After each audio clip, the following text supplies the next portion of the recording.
Today we're taking a look at these MLB matches, which are happening on Sunday, April 30th, 2023, and giving you our team and total picks for today.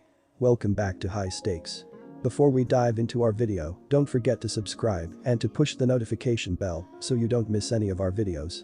Also check out our Patreon if you want access to our premium picks. Our Patreon is a way for us to help you improve your chances of making more money, and if you are interested in props and parlay picks, check out our new channel High Stakes Props and Parlays, where you can find our player props and parlay picks predictions. You will find the link to our Patreon and to our new channel in the description and comments section below. Chicago Cubs vs Miami Marlins. The Chicago Cubs' start to the 2023 season has no doubt been a promising one, but they're yet to go on a run that they have shown they are capable of, and with a winnable schedule upcoming, they'll be desperate to save off a sweep in this one. The Cubs may still be 4-2 in their past 6 overall, despite dropping Game 1 and 2 of this series, but they are just 3-11 in their past 14 games played on a Sunday, so they will need to buck that trend and find some offensive consistency in this one. After struggling over the past week, the Cubs came into this series as a heavy favorite and do so again in this one, but with the offensive brilliance from Miami, they've proven to be a very tough team to take down. After a 2-0 start to this series, the Marlins' record is now 5-2 in the past 7 head-to-head matchups played in Miami in this rivalry, and after scoring 15 runs in their past 3 games, it appears they found the spark they need. Our team pick is Miami. After a 7-6 matchup on Saturday afternoon, it's clear that the offense is driving the success in this series, and with 2 unproven starters on the mound, we should see more fireworks yet again on Sunday. For the Cubs, the over sits at 5-1 in their past 6 road games played against a right-handed starter, and for the Marlins, the over is 5-1 in their past 6 overall games, so expect more of the same in this one. Our total pick is to take the over. Pittsburgh Pirates vs Washington Nationals. Josiah Gray has been off to a good start, according to his baseball saving page, as he is currently in the 94th percentile in average exit velocity. Gray depends on 6 pitches with 4 of them thrown at least 15% of the time.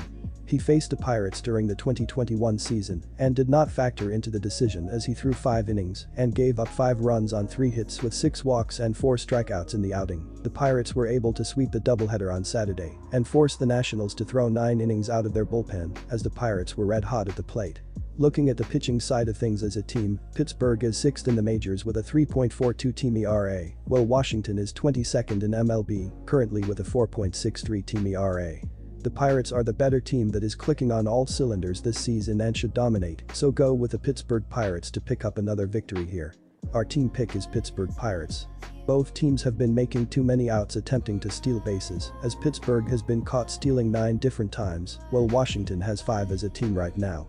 After a doubleheader and this being a day game, expect a good amount of starting players to get a day off and rest to wrap up the series as a precaution to injuries and not feeling 100% in this game. The under is 3-1-1 in their previous 5 games against one another, so go with under 8.5 runs to be scored in this game. Cleveland Guardians vs Boston Red Sox. The youngster Allen will get the game ball on Sunday afternoon. He fanned 8 batters in his MLB debut, surrendering 1 run on 5 hits in 6 innings versus Miami on April 23.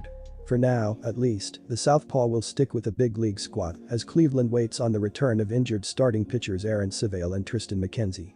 I'm betting on the Boston run line, -1.5, in this Sunday series finale. Sale isn't the pitcher Boston envisioned when they signed him to a 5-year, fully guaranteed $145 million contract, but he can still get the job done occasionally when he's not on the Illinois. The 34-year-old looked solid less than 2 weeks ago against the NL Central leading Twins, racking up 11 Ks in 6 innings.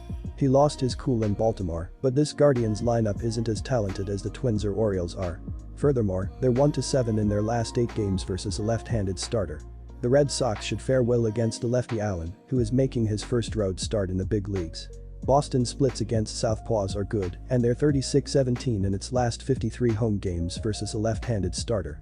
The Sox are scoring 6.7 runs in day games and 5.5 runs per game at home this season. Bet on the home team to win by 2 or more tomorrow. Our team pick is Red Sox run line. Boston turns to Sale in the series finale. The 34-year-old is coming off a poor performance against the Orioles, 5 runs on 9 hits, his 3rd start this season with 5 or more earned runs. The outing was especially disappointing, as the veteran was unable to ride the momentum he generated in a sterling start on April 18 versus the Twins, 1 run on 3 hits with 11 strikeouts in 6 innings. Our total pick is over. Atlanta Braves vs New York Mets. Strider has been outstanding all season and nearly unhittable on the road thus far on the season. He is coming off a dominant performance against the Marlins on the road to improve his away line to 12 innings with just 4 hits and no runs. The Mets will counter with Megill, who has been effective but a tad wild this year. Megill has a career low K rate and a career high walk rate, which will likely result in plenty of base runners and scoring opportunities for the Braves. Atlanta is third in home runs per game and goes up against a pitcher that has given up 5 home runs in 5 starts. The recent return of Michael Harris to the Braves lineup improves the team on offense and defense as well. Atlanta is 5-0 in Strider's starts this season. They have enough firepower to support their young ace on the mound. Take the Braves with the money line. The Mets are scuffling a bit as of late as the team tries to wrestle the NL East division away from Atlanta this season.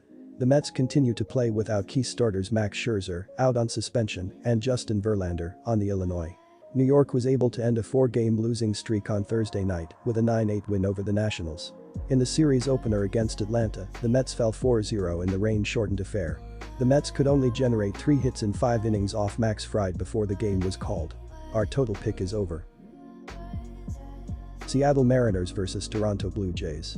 The Blue Jays picked off 5 wins in a row in capturing the series opener on Friday night. They swept the White Sox in 3 right before this series and took 2 of 3 in the Bronx as part of a 7-2 run over their last 9 games prior to Saturday. The offense stays consistent, hitting .260 and with a .337 OBP, both mark second best in the American League. Of their 231 total hits through 26 games, 75 have been for extra bases, though their 123 runs are tied for 7th in the AL. Matt Chapman has collected 34 hits in his 25 games, 50% of which have been extra base hits, including 12 doubles, tied for most overall. Including Friday's game, the Blue Jays' third baseman had hit safely in 5 straight games, following a season-long 3-game hitless drought. Toronto's win on Friday night halted a 7-game losing streak against the Mariners and kind of stands as a signifier as to where these two teams stand currently. Seattle had early troubles last season and still bounced back in plenty of time, so I wouldn't read a ton into their early woes. However, nothing is quite clicking for them right now. Their offense is not putting it together all at once, and pitching hasn't done a whole lot to save the day. On the other hand, the Blue Jays are taking advantage of teams like that. They took 2 of 3 from a Yankee side that can't get their offense in a proper motion, much like Seattle. Toronto's pitching has been excellent in their recent 5-game win streak that encompassed Friday's win over the Mariners. In that stretch, the Jays gave up a combined 5 runs, twice shutting out the White Sox. It's going to be an absolute brawl in the AL East, and it's imperative for Toronto to pick up early wins over teams struggling such as Seattle. Heading into Saturday, the Mariners were 0-4 in their last 4 games versus a team with a winning record. Take the Blue Jays and grab some added value on the run line. Prior to Saturday's meeting, the Blue Jays had 9 straight games with a combined run total of 9 or fewer. Their pitching has done very well to limit the opposition, with 3 shutouts in 7 games, in which they allowed 8 1 or 2 runs.